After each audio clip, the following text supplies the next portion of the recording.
안녕하십니까. 여기는 미국의 닥터 윤입니다. 지금 이제 미국의 그런 한의학에 관해서 소개를 해드리고 있는데, 지금까지 지난번에는 미국의 한의 시장 현황에 관해서 소개를 시켜드렸습니다. 미국의 한의 시장 현황은 이제 병의원 시설이 어떤 종류가 있는 것인가 하고, 이제 환자의 종류에 관해서 설명을 드렸고, 그 다음에 이제 그 환자의 종류가 우리가 진료할 수 있는 그 병원의 한방 병의원의 진료 과목과도 거의 일맥상통하게 됩니다. 그러니까 이 진료 과목에 대해서 제가 약간의 문제 제기 또는 이제 제안을 갖다가 드렸습니다. 그래서 현재 한국에서 주로 많이 쓰는 이런 그 치문과, 내과, 부인과, 소아과, 정신과 이런 분류를 조금 재고해 볼 소지가 있다. 국제적인 글로벌 무대에서도 활동하기에 그런 필요성이 있고, 그거보다 더 장기적으로 미래를 내다보는 측면에서 한번 재고해 볼 소지가 있다라고 제가 말씀을 드렸습니다. 근데 거기에서 이제 이건 또 이제 그 임상에서 보는 진료 과목뿐만 아니라 기초 학문하고도 좀 관련되는, 나아가면 이렇게 조금 더 넓게 관련이 되는 문제인데요. 제가 이제 마지막 말미에 그런 기초의학에서 다루는 과목들하고 임상의학에서 이제 다루는 과목들의 분류를 쭉 이렇게 좀 더 효과적으로 우리가 공부할 수 있는 방법을 커리큘럼에도 관련이 되는 그런 내용들입니다. 제가 한번 제안을 해드렸고, 또 그 각 과목 내에서의 또 짜임새는 또 다른 별개의 문제입니다. 근데 뭐 익히 예상하겠지만은 이것은 한의학계 내부에서도 명칭에 대하여, 과에 대하여, 그러니까 가령 뭐 과가 더 생긴다든지 과를 축소해서 통합한다든지 이렇게 되면 이제 그 기존의 기득권 세력이라든지 아니면 기존의 그런 배출된 인력들과 굉장히 이제 마찰 갈등이 심할 문제일 거라고 생각은 됩니다. 생각은 되는데 어떤 뭐 양보를 좀 통하여서라도 장기적으로 한의학이 학문다운 모습을 가질 수 있게끔 짜임새를 가져가 보는 게 그런 노력이 필요하다, 이렇게 생각됩니다.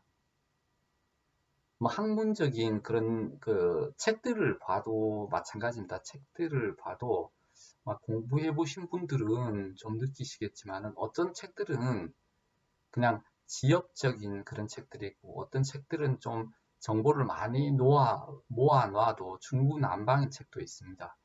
그렇지만은 예를 들어 가지고 경학전서 같은 게 있죠. 장경학이 쓴 경학전서 같은 그런 거 보면 굉장히 오래된 책이지만은 그 나름대로 굉장히 정리가 잘 되어져 있습니다.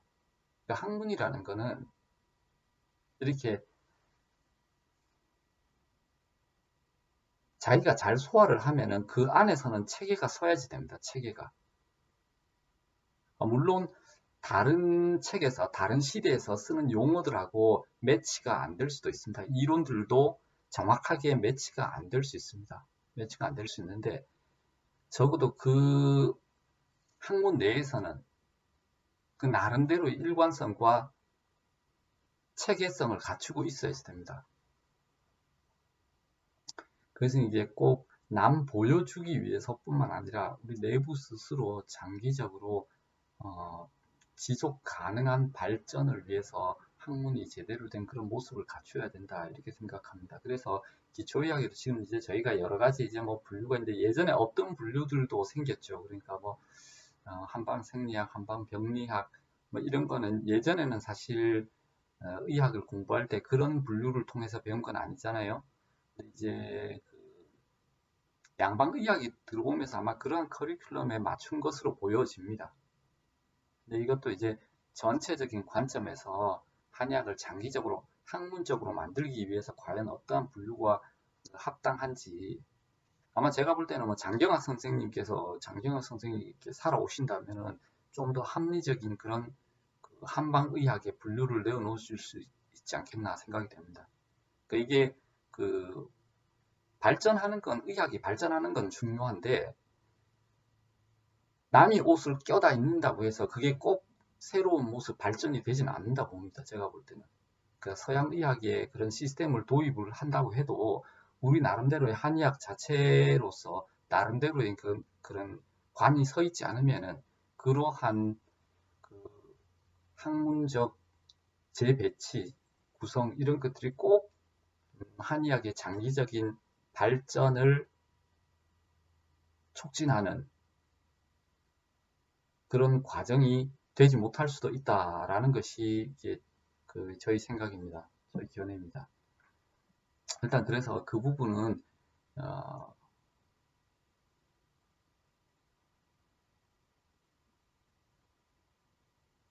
이제 기초학에서 이렇게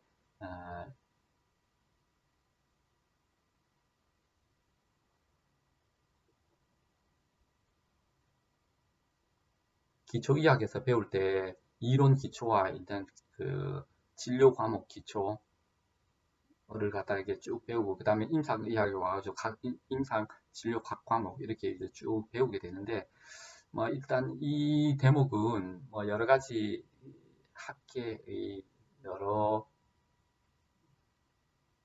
분들이 이제 의견을 모아야 되겠지만은 이 커리큘럼, 진료 과목 이런 부분은 정말 백년지 대계 또는 천년지 대계를 보고 천천히 잘 수립하여야 되는 문제다 이렇게 봅니다.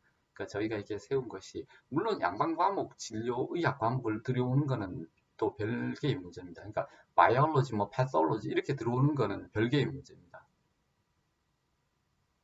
그거는 그이들이 세워놓은 학문 체계니까 비교적 그 나름대로 그 오소독스 메디슨, 웨스턴 메디슨 내에서의 일관성과 체계를 가지고 있습니다. 그래서 그 중에 이 과목을 수입하는 게 하등 뭐 어색할 게 없습니다. 근데 저기에서는 바이올로지, 패톨로지,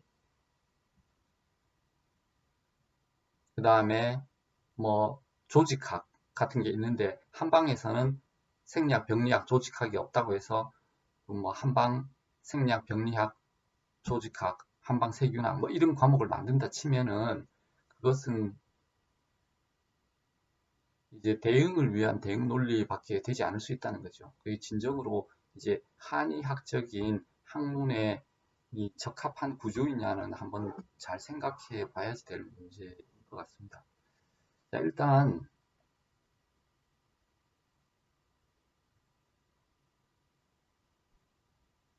요 기초의학의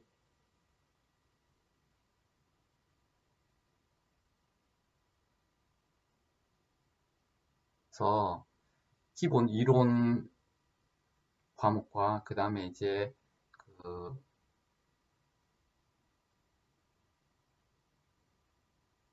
임상에 관련된 과목, 그 다음에 이제 임상의학에 와가지고 이제 진료에 직접적으로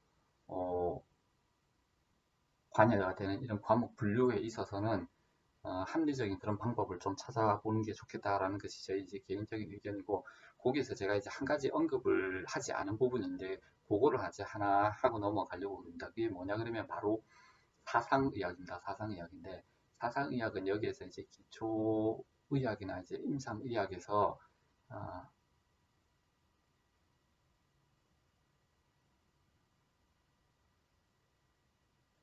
기초 이론편이나 기초 이제 의학이나 또는 임상의학에서 제가 이제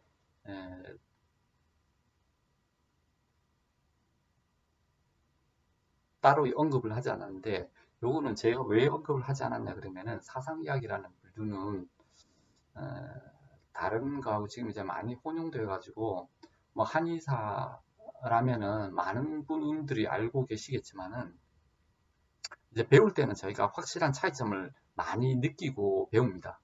이 사상의학에서 폐비간신은 전통 한의학에서 말하는 간신비폐신의 장부와는 전혀 다르다. 이렇게 배울 때는 그렇게 배우는데 막상 임상에 들어가 보면 막 섞여가지고 설명이 중구난방이 되기 십상입니다. 그러니까 한의사 본인조차도 까먹을 정도로 이 명확한 차별성을 까먹을 정도로 잊어버릴 정도로 학문을 이렇게 명쾌하게 끌고 나가기가 쉽지가 않습니다. 이 두 학문을. 그래서 이제 물론 근본적인 이유는 그렇죠. 이제 우리가 배우고 있는 한방의학은 도가에서 출발한 도가적인 의학이고 사상의학은 유가적인 의학이어서 그렇죠. 기본 출발 바탕이 그렇게 큰 차이가 있어서 그렇습니다. 그러니까 완전히 토폴로지가 다르죠. 토폴로지가 완전히 다르다고 볼 수 있습니다. 그래서 이 사상의학은 어떤 과목 중에 하나로 옆에 이렇게 병렬로 이렇게 세워두는 게 옆에 이렇게 순차적으로 이렇게 세워두는 것이 조금 어색합니다, 사실은. 이 두 가지가 이제 혼용되어서 쓰이는 것 자체가 굉장히 어떻게 보면은 서로에게 위험할 수 있다, 아마 이렇게 보입니다. 왜 그러냐 그러면은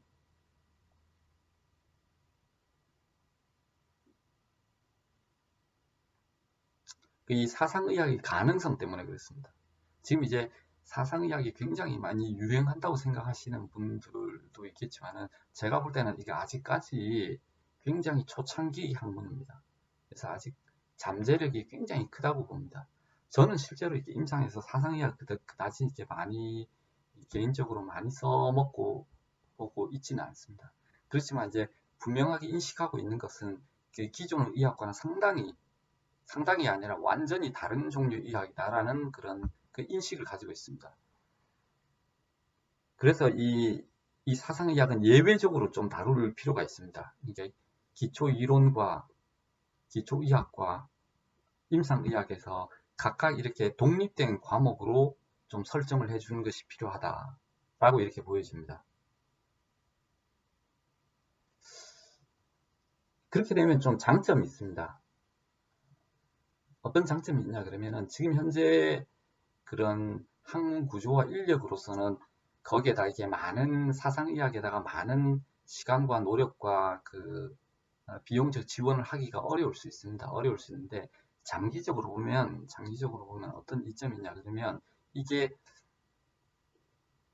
도가적인 한의학에서 독립될 수 있는 그런 기회를 줄 수 있습니다. 어떻게 독립을 하냐 그러면은 이 사상의학이 지금 이제 출발은 사상의학의 그런 독창적인 이론을 갖다가 이재만 선생께서 세워두고 이론을 세웠는데 쓰는 치료 수단은 전통의학의 한의학에 쓰던 수단을 갖다가 씁니다. 한약이라든지 침이라든지 그걸 가져다가 쓰게 되잖아요. 근데 잘 보시면은 한약의 처방뿐만 아니라 단미에서도 이 해석하는 방법이 판이하게 다릅니다.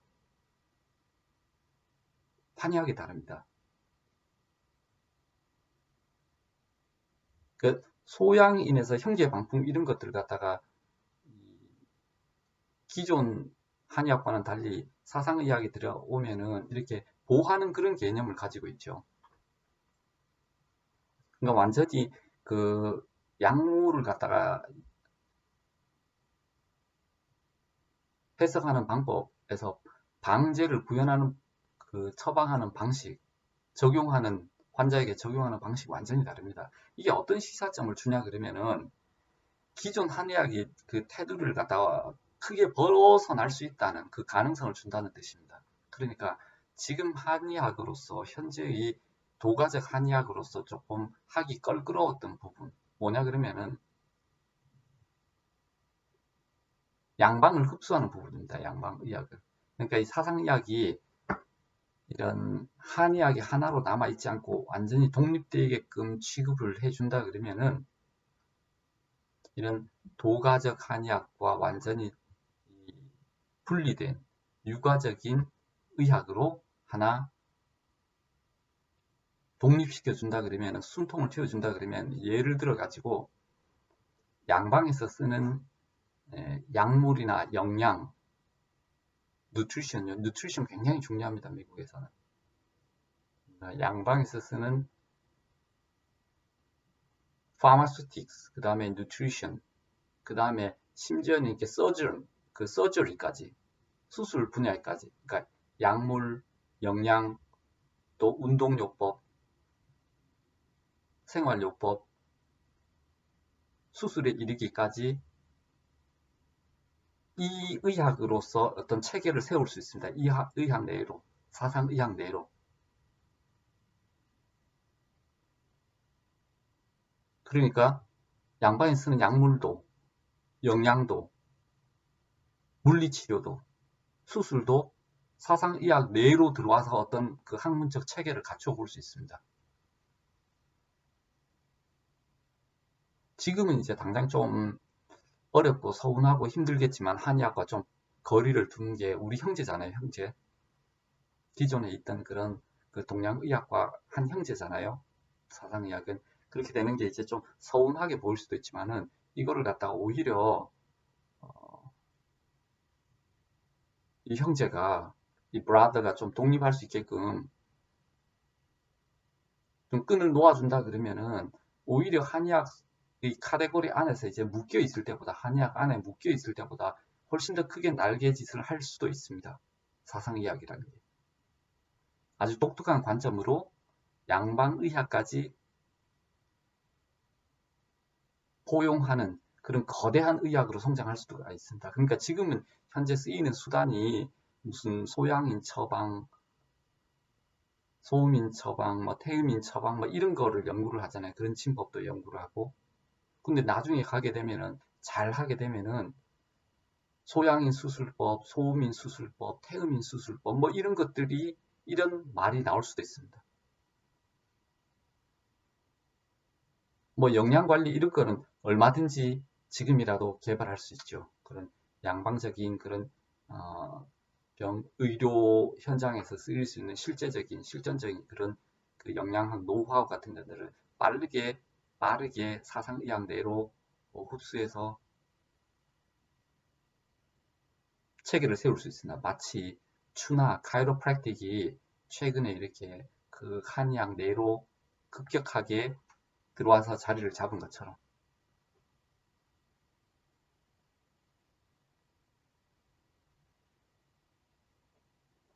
그러니까 이거는 이제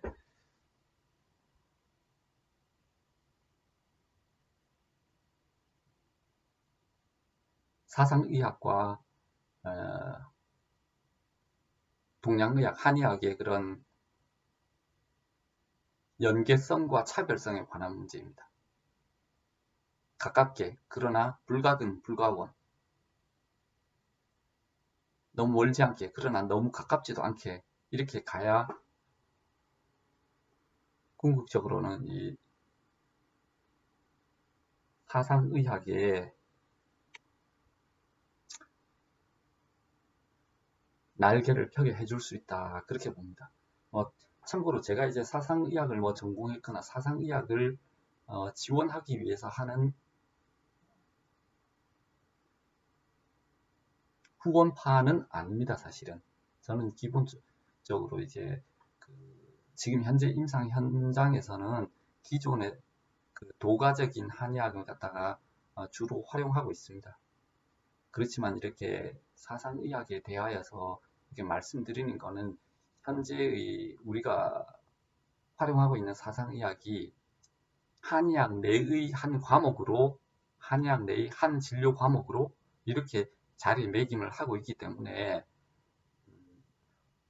어떻게 보면 이게 한의학을 살찌우는, 우리 코리안 메디슨의 정체성을 키워주는 이런 도구가 된 감이 없지 않아 있습니다. 물론 도움이 됩니다. 도움이 되는데 이게 사상의학이 한의학에 도움이 되려 그러면요, 자칫 잘못하면은 둘 다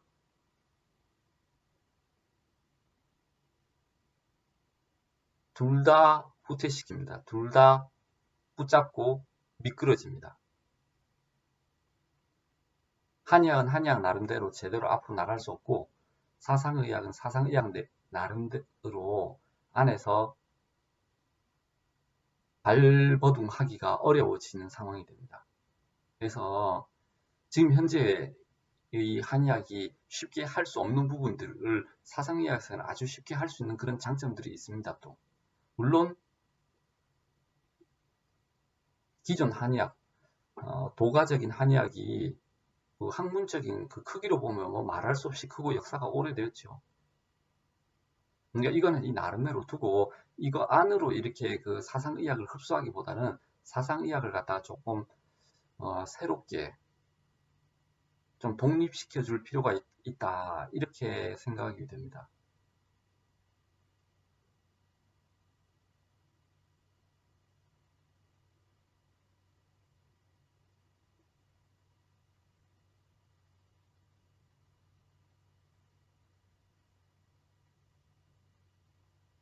그러니까 그렇게 해가지고 만약에 사상의학이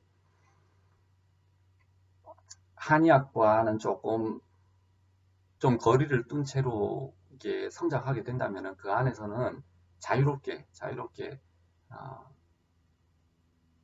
뭐 이론적인 토대는 참 탄탄합니다.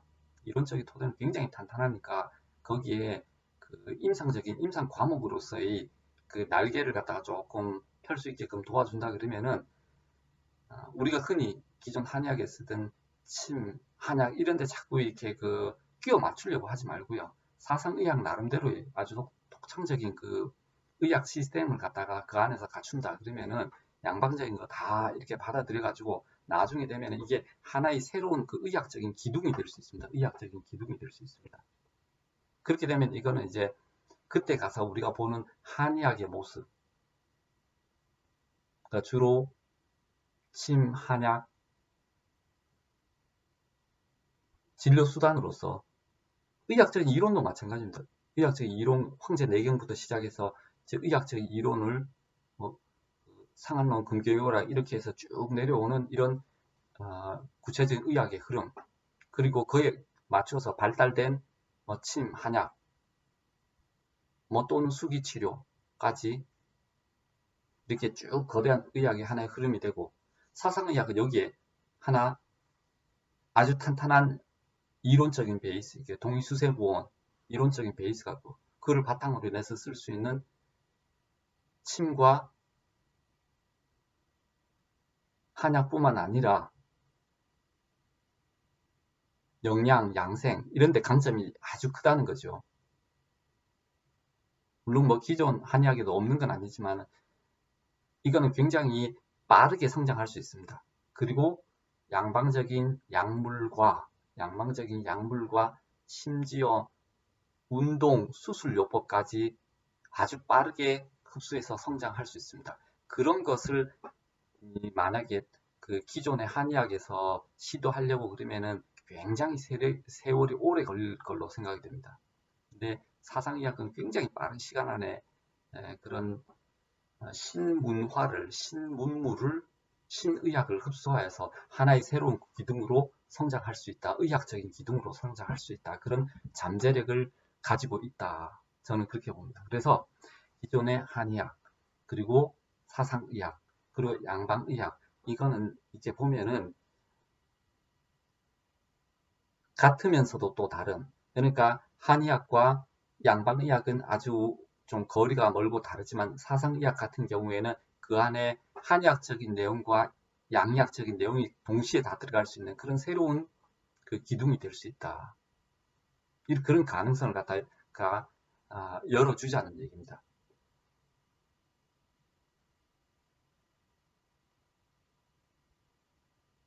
물론 뭐 본질적으로 뭐 의학이라는 것은 다 통하는 거고 뭐 하나일 수 있습니다. 의사라는 것도 뭐 양의사의 부분이 있고 한의사의 부분이 있는 게 아니니까 본래가 그냥 의사죠, 의사. 뭐 우리가 이제 말을 붙이니까 자기가 전통적으로 해오던 그런 학문과 스타일을 갖다가 보니까 그렇게 뭐 동양, 서양 이렇게 이름을 붙이는 거지.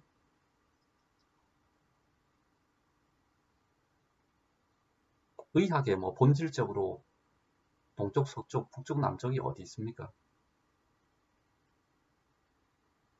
그런데 우리가 이제 시대적인 상황을 본다 그러면 앞으로 뭐 최소한 뭐 1000년, 2000년 이런 건 뭐 생각하기는 어렵습니다만은 최소한 한 200년, 300년, 한 500년 정도를 보면은 이 정도 기둥은 충분히 의미가 있는 그런 그 흐름이 될 수 있습니다. 나중에 가면 뭐 또 어떻게 될지도 모르죠. 의학의 모습이 또 어떻게 될지 모릅니다만은 200년, 300년, 500년까지는 충분히 이런 의학의 흐름이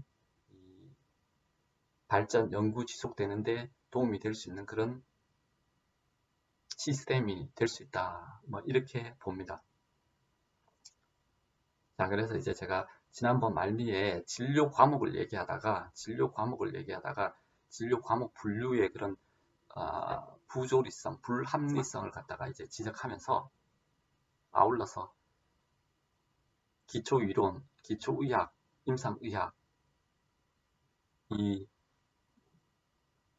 여기에 이제 합리적인 뭐 커리큘럼, 교과 과정에까지 한번 제고가 필요하지 않겠나라는 그 안을 드리는 거고 거기에서 이제 참고로 그때의 사상의학이 어떠한 위치를 점해야 되는 것인가, 어떠한 위치를 점하는 것이 바람직한가라는 이제 제 개인적인 견해를 피력하였습니다. 물론 이제 뭐 지금 당장 사상의학이 이런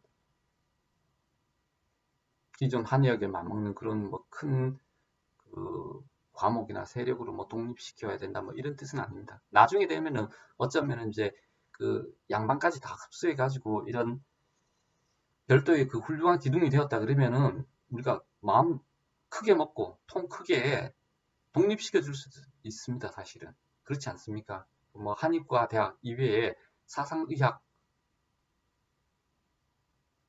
대학 이런 게 뭐 교육기관이 독립될 수도 있습니다. 그 정도 해볼 만한 가치도 있을, 그 정도 독립될 가치가 있을 정도로 학문적인 깊이도 충분하다. 뭐 이렇게 생각이 됩니다. 학문적인 깊이와 폭도 결코 작지 아니하다. 이렇게 생각이 됩니다. 자, 일단은 이렇게 해가지고 지난번에 말씀드렸던 지난 시간에 하였던 미국의 한의 시장 현황의 그 첫 번째 클래스의 그 과목에 관한 논고를 갖다가 이제 한번 재고를 해 보았습니다.